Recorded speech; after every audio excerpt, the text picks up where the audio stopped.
我们曾一度笃信小行星不过是些冰封的了无生机的宇宙遗骸，静止、干燥、不变，如同被时间遗忘的博物馆展品，数十亿年毫无变化。然而这种看似坚不可摧的科学共识如今正在悄然瓦解。就在最近发表于《自然》杂志的一项重量级研究中，科学家们对从小行星龙宫 Ryugu 采回的样本进行了深入分析，惊喜地发现其中不仅有水的痕迹，更震撼的是竟然证实了在这个距离地球数百万公里之外的寒冷天体深处存在着令人难以置信的液态水活动。这个发现不仅令科学界震惊，更是彻底颠覆了人类对太阳系早期形成过程的传统理解，同时也抛出了一个前所未有的设想：或许我们对于水乃至生命的起源理解的还远远不够。试想一下，如果水乃至构成生命的基本原料真的可以借助这些漂浮在宇宙间的岩石搭便车穿梭于行星之间，那将意味着什么？这不仅仅是一个假设，更可能是整个生命起源理论的根本性转折。龙宫内部所揭示出的线索仿佛在敲响一记沉重的警钟，它迫使我们不得不面对一个前所未有甚至令人有些不安的问题：我们对宇宙演化的理解是否只是冰山一角？那么除了水的存在之外，还有没有其他沉睡在这些太空碎片中的秘密，正悄然改写着我们曾坚信不疑的人类与地球的历史剧本？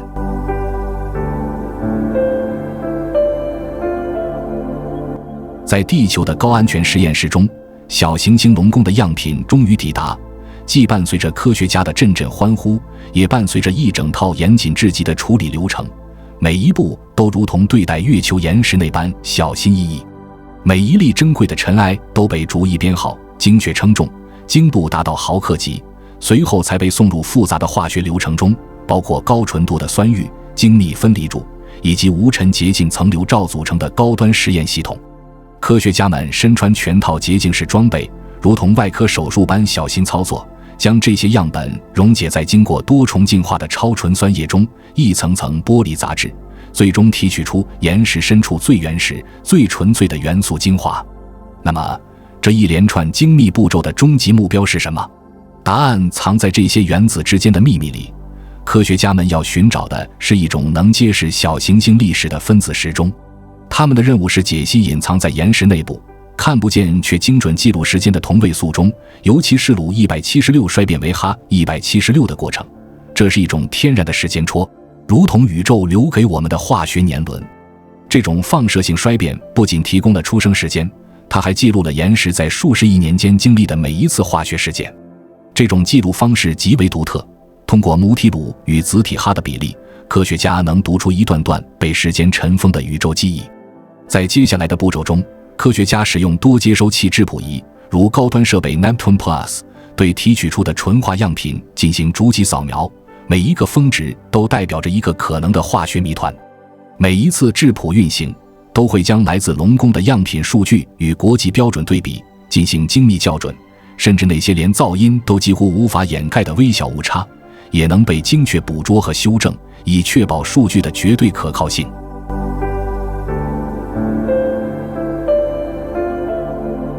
按理说，分析结果应当呈现出一种稳定的模式，与太阳系约46亿年的历史相吻合，自从形成之初就再无剧烈变化，就像一块从未被打扰的古老钟表。但现实总是充满反转，实验室里的数据却悄然讲述了一个完全不同的故事，一个关于扰动、迁移与时间重置的故事。科学家们惊讶地发现，龙宫样本中放射性哈176的含量竟然超出了理论模型的预测，而鲁的含量则意外的偏低。这可不是仪器的误差，而是某种神秘过程留下的痕迹。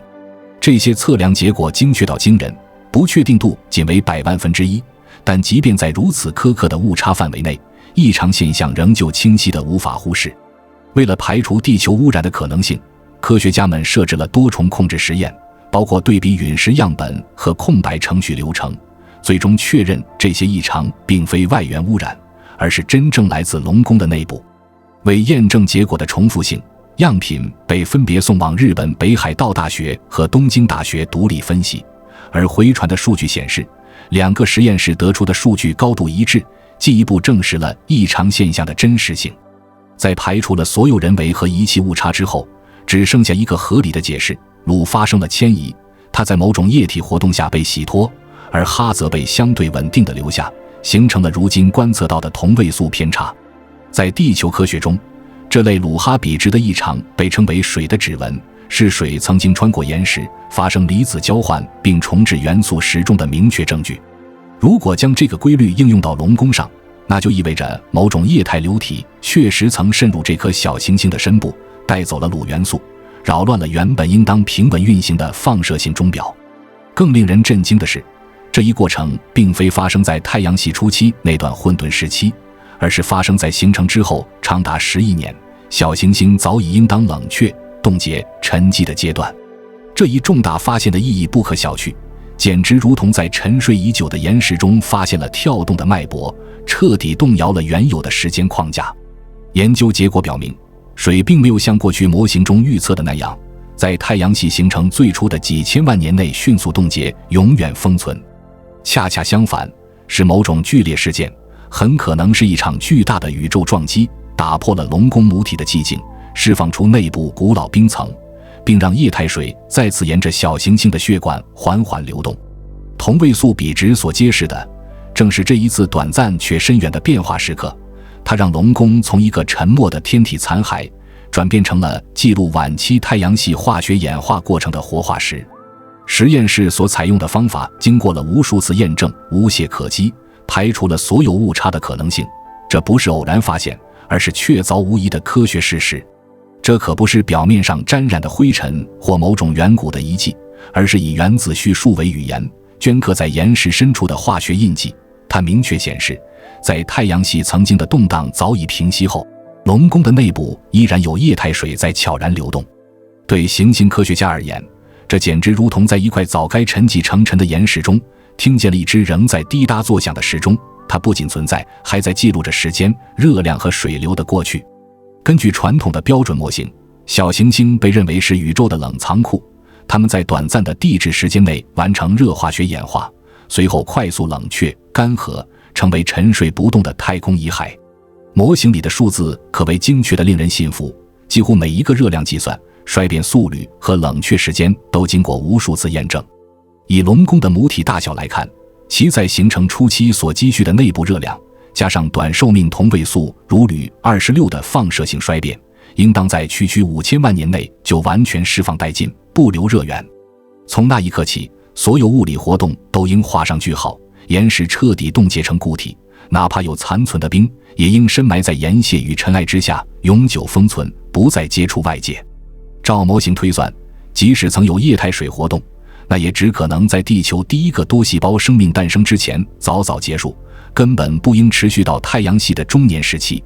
然而，龙宫样本中那枚看不见的同位素时钟却仿佛在抗议，它的读数与主流理论不符，像是在低语，故事远未结束。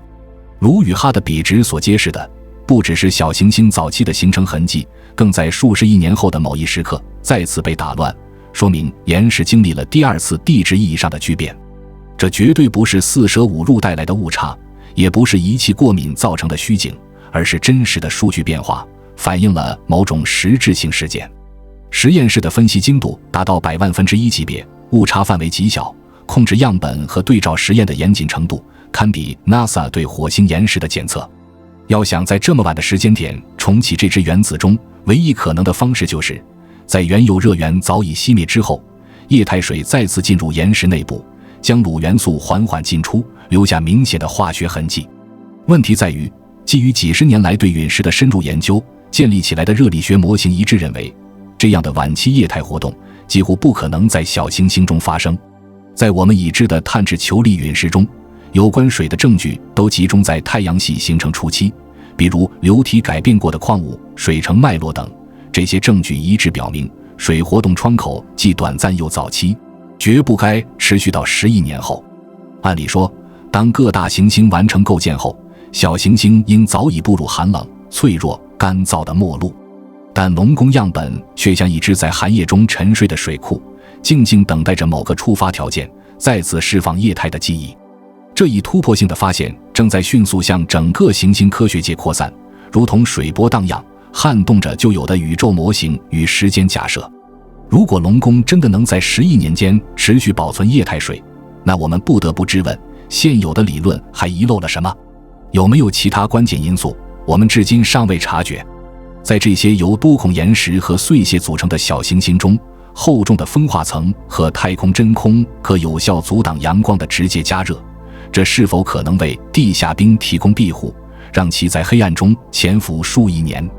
从气象学角度来看，已有模型表明，如果小行星足够多孔且深层结构稳定，冰确实可以在与外界绝缘的地表以下静默存在上10亿年，仿佛一场冷藏时光机。然而，要想真正让水从冰封状态复活，不只需要庇护，更需要能量。一场足够猛烈的撞击，一次突如其来的热脉冲，甚至某种我们尚未了解的内部热源机制，才可能促成这场冰雪消融的奇迹。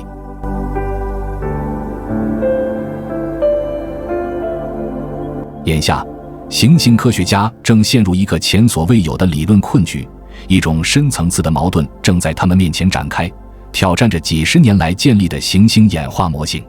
根据从各类陨石研究中积累的经验与数据，科学界原本笃定，水的存在应仅限于太阳系形成初期那段混乱而炽热的时期，之后便彻底从小天体上消失，不再活跃。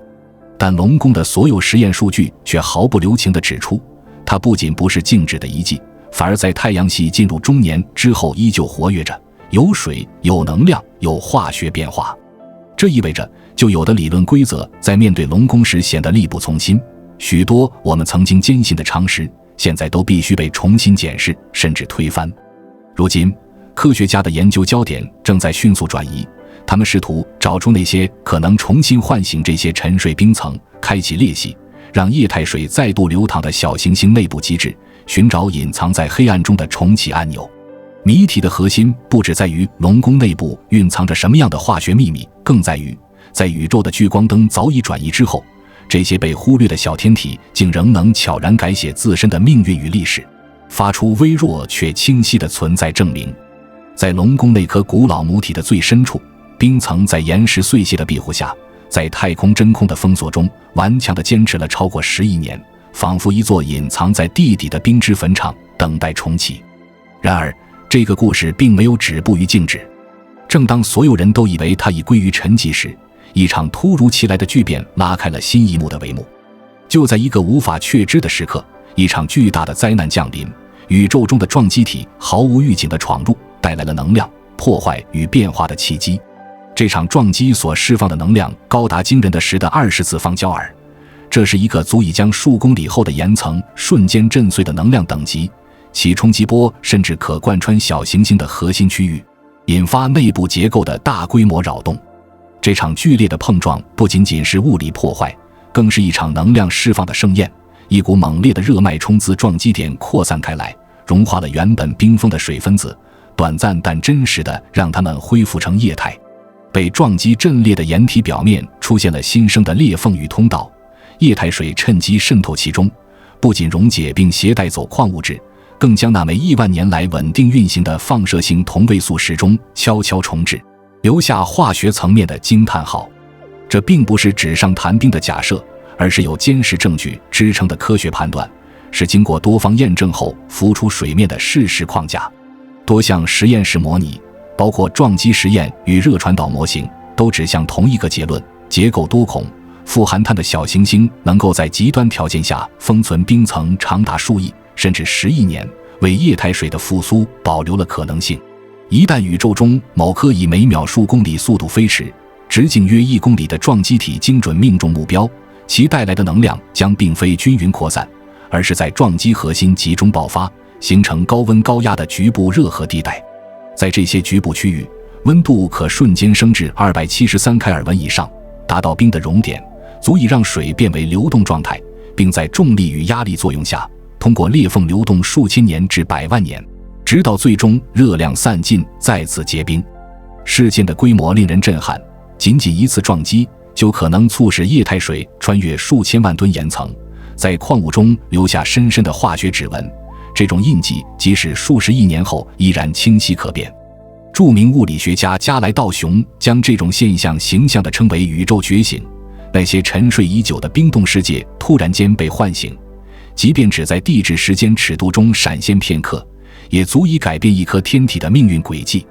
他进一步指出，虽然早期的放射性铝26确实曾为小行星提供额外热源，但到了龙宫中年时期，唯一能激发出液态水活动的，就只剩下撞击这一个能量来源了。来自龙宫的样本为这一理论提供了坚实支撑，从断裂脉络、受水改变的矿物结构，到重新设定的同位素比值，这些证据如拼图般拼合出一幅由撞击引发水活动的清晰画面。令人震撼的不只是水的存在本身，更关键的是，在太阳系剧烈演化的烟火早已熄灭，万物归于寂静之后，液态水竟然还能苏醒，并再次在小行星的体内流淌。龙宫宛如一个天然形成的行星化学实验室，冰库静默其中，只待下一次宇宙的敲门声，一场剧烈的撞击便可将冰化为水，将岩石转化为记录变化的见证者。对龙宫样本的深入化学分析，如同揭开了一层神秘的帷幕，让我们第一次窥见液态水在微型天体中所能引发的深刻转变。在那些仿佛不起眼的尘埃碎片中，科学家却发现了惊人的线索：两种矿物，蓝铁矿与灰铁矿，它们的形成都离不开液态水的长期浸润。这一事实让所有人警觉起来。在地球上，这些矿物的身影只会出现在湿润的环境中，比如密闭的沼泽、深层沉积层，或是液态水长期渗透并改变岩石化学结构的地下裂隙中。这些矿物在龙宫样本中的存在构成了一个科学悖论。比如蓝铁矿，这种磷酸铁化合物通常在暴露空气后会迅速变色，但在龙宫中，它以未氧化的状态静静封存了数十亿年，仿佛时间在它身上按下了暂停键。而另一种矿物，硫化铁组成的灰铁矿，更是让研究人员深深着迷。它似乎承载着比蓝铁矿更复杂的化学历史。在地球上，灰铁矿的存在往往与生命有关，它常出现在热液系统中，是微生物代谢副产物之一，并且常伴随远古化石的发现出现。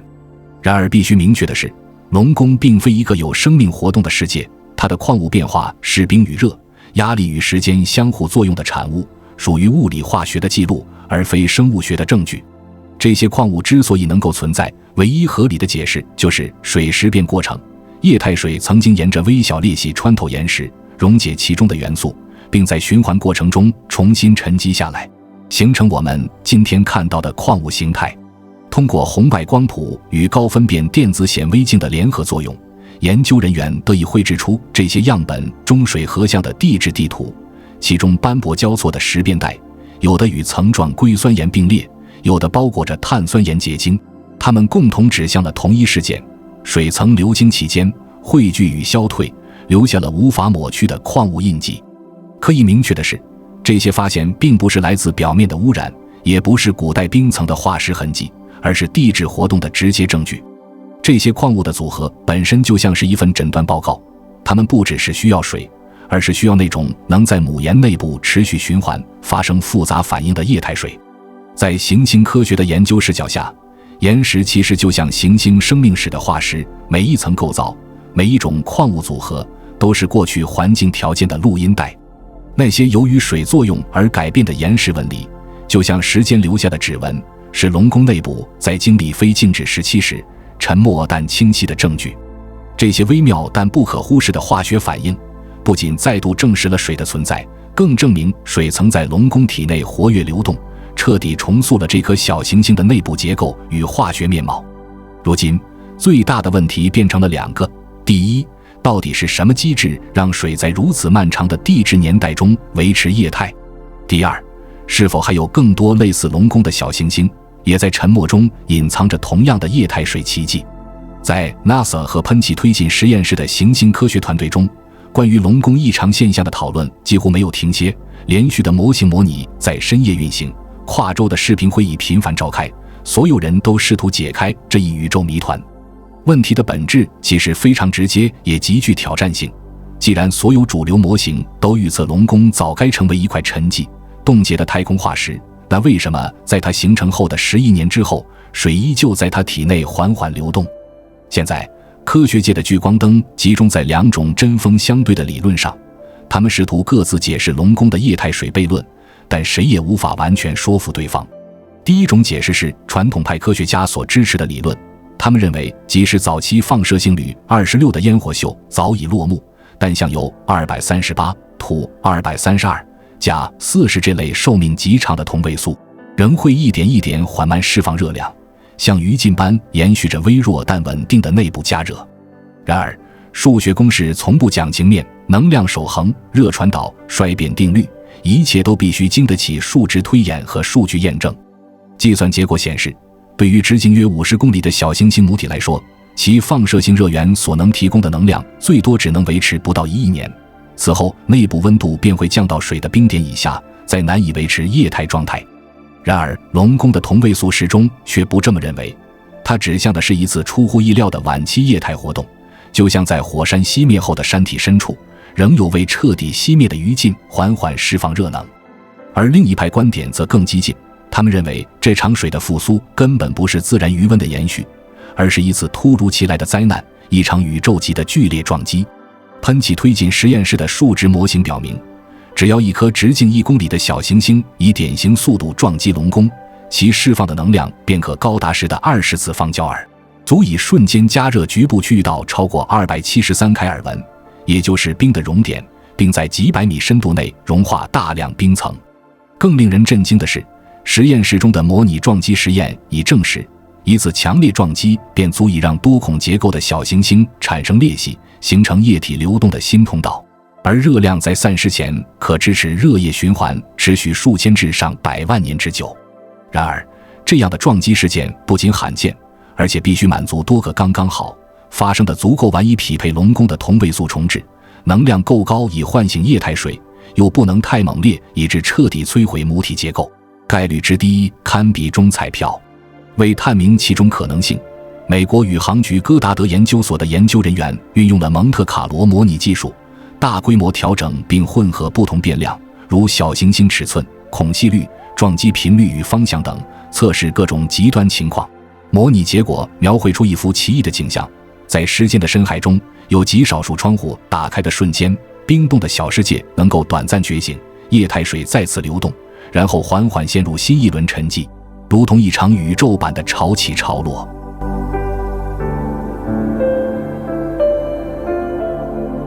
最终的结论令人沮丧却又真实，没有任何单一机制能够完美解释所有观测数据，每一个模型都在某处留下了漏洞与问号。于是部分研究者提出了混合模型，由长寿命同位素提供的微弱热源维持核心温度，而外力撞击则引发短时流体流动的剧烈爆发，两者合力才促成了液态水的神秘存在。还有科学家提出了更异想天开的机制，例如某些区域可能存在微型天然核反应堆，或是轨道共振导致的潮汐加热，这些都可能在极端条件下触发水的活动。目前为止，所有这些模型依然各执一词，尚无定论，整个理论界似乎暂时陷入了一个高维僵局。每一种看似合理的解释背后，都还残留着无法解释的细节，就像一幅拼图中始终找不到匹配的那一块，让人既兴奋又困惑。对于龙宫这颗小行星隐藏能量源的探索仍在如火如荼地进行中，而每一次新的模拟，每一个新的假设，都让科学家们更加确信，这个渺小的世界可能隐藏着某种太阳系早期的禁区秘密，一个建造者未曾打算留给后人的谜语。在这场跨国科研合作中，哈佛大学的同位素实验室联合日本与欧洲顶尖机构，试图解答一个看似简单实则深刻的问题：在龙宫那复杂的岩体裂隙中，究竟流淌着什么样的水？答案隐藏在水分子最基本的构建——氢和氧原子中，尤其是氘与氢的比例。这个比值就像一组宇宙条形码，为不同水源提供独特的化学身份证。研究团队采用极其严格的无污染操作程序，结合高灵敏度质谱仪，将从龙宫提取的微量水分与地球海洋水、古老陨石中的水和国际标准样本进行了逐一比对。最终的测量结果一目了然，龙宫样本中的水显著富含氘，其重量远高于地球海洋中的水，也与地球陆地水源存在本质差异，仿佛来自另一段宇宙旅程。虽然刀氢比并不完全吻合，但两者的亲缘性却非常明显，这为一个重要假设提供了支持：地球上的水源很可能是由多个天体、小行星、彗星甚至其他行星在数十亿年的历史长河中协同捐赠而来。美国天体物理学家尼尔·德格拉斯·泰森在一档电视节目中深情地表示，当你手中握着龙宫的样本，那不仅仅是一粒石子，而是一块来自太阳系黎明时期的原始碎片。它未被污染，未被改变，像是时间本身寄出的一封瓶中信，在地球出现前就已启程。隼鸟2号返回舱中的样本以全封闭状态成功抵达地球，隔绝了地球的大气、水分与微生物污染，因此这些样本得以保留最原始的化学状态，水、有机物、矿物成分皆如同从宇宙中直接采撷。这是传统陨石所无法比拟的优势。那些坠落地表的石头早已受到雨水的冲刷、氧化的侵蚀，甚至地球生命的影响，而龙宫样本中的每一颗微粒都是未经地球干扰的原初见证。在行星科学家眼中，龙宫不只是一个小天体，它是一个穿越时间的胶囊，内部封存着水的韧性与持久性，更是水如何在宇宙中漫游、保留，并最终可能抵达地球的铁证。这不再是遥远的科学话题，而是切身的生命叙事。我们体内的水、我们的血液、泪水、细胞环境，都可能与这些飘荡在宇宙中的石头有关。它们像播种者一样，在黑暗宇宙中传播着宜居的可能。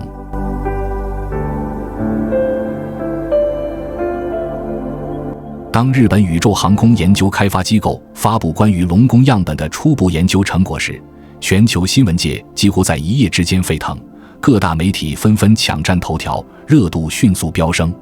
仅仅几个小时内，小行星上的液态水便被翻译成19种语言，在社交平台、主流媒体和科学博客中迅速传播，成为全球热议的新名词。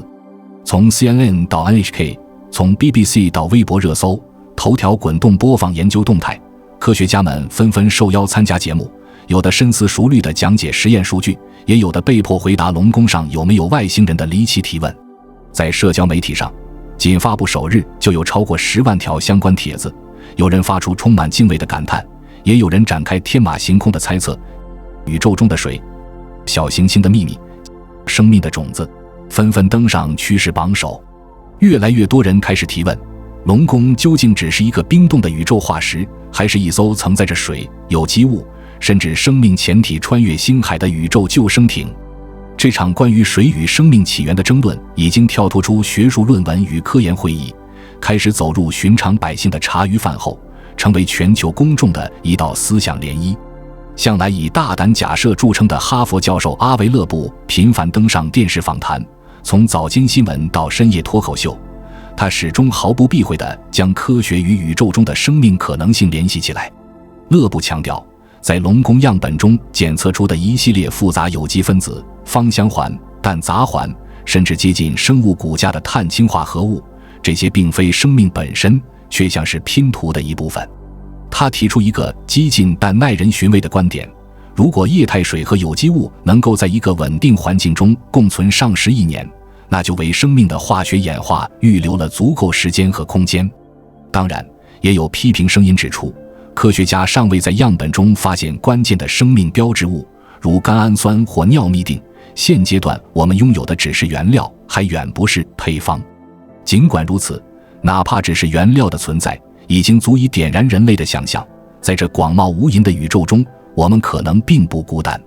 NASA 小行星数据库的一项新调查更是火上浇油，它揭示了更多类似龙宫的小行星也可能携带水与有机成分。数据显示，已有近 20% 被详细测绘的小行星在光谱分析中显示出水和特征，这意味着龙宫并非孤立，而是一个巨大、隐秘的含水家族成员。而如果这些天体中，哪怕只有少数真正曾拥有液态水与复杂有机物的共存环境，那就意味着生命前化学反应并非地球独有，而是一种可能在多个角落悄然发生的宇宙常态。越来越多的科学家提出大胆设想，或许在无数颗小行星体内依旧潜藏着沉睡的液态水库，被盐屑和时间的尘埃层层掩盖，只等下一次宇宙的轻敲重新激活生命前的化学引擎。随着研究的推进，这个故事分化出成千上万条线索，连接到胚种论、太空采矿技术，甚至小行星的行星保护伦理。龙宫已经不仅仅是一个天体，它变成了一面镜子，映照出我们人类如何面对宇宙与自身未来的选择。曾几何时，这颗默默漂浮在行星之间的碎石，如今成了全球瞩目的焦点，各大新闻、科普节目、课堂讲座不断追问，这块岩石到底对我们意味着什么？我们的生命是否真的起源于这样的天体？亦或龙宫只是宇宙的沉默信使，握紧着一个我们才刚刚学会阅读的语言——化学、同位素、矿物与水的语言。2020年，隼鸟2号成功带回超过5颗龙宫的表层碎屑，这是历史上首次将未受污染的原始小行星物质送入地球实验室，一个新的研究纪元自此拉开帷幕。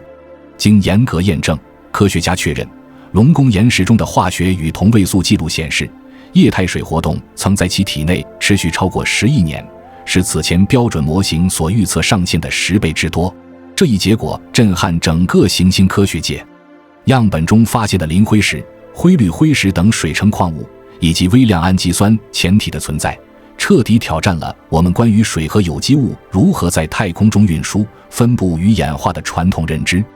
然而，我们仍未找到那个最终的答案，究竟是什么机制让水在龙宫中保持液态？其他小行星今天是否依旧暗藏活动的水脉？这些谜团依旧在激励着无数科学家追索下去。但可以肯定的是，这一系列发现已经重新书写了关于地球水起源的教科书，也为生命构成元素通过小行星快递到地球的可能性提供了实证支撑。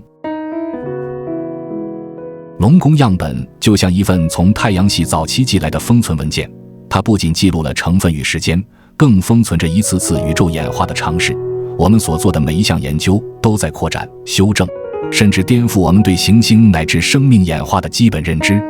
尽管寻找答案的工作仍在进行，路径依旧漫长，谜团仍旧深邃，但有一点已经明确无误：小行星确实能够携带并保存液态水穿越整个太阳系。